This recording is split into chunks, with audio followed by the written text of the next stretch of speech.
So guys, yan. Dito ako sa taas ng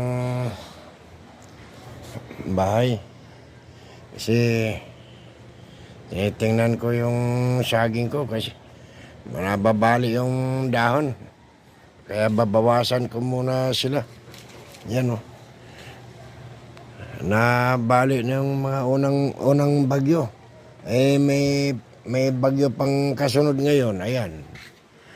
Kaya tanggalan ko muna sila ng dahon para hindi masira ng gusto. Guys, gandang hapon po mga idol. Yan, gandang hapon sa inyo. Dito ako sa taas ng bahay kasi nagpuputol ako ng dahon dito ng dahon ng saging. Ito sa taas kasi abot ko dito eh. Abot ko dito. Dito sa terrace. Okay, thank you for watching mga idol.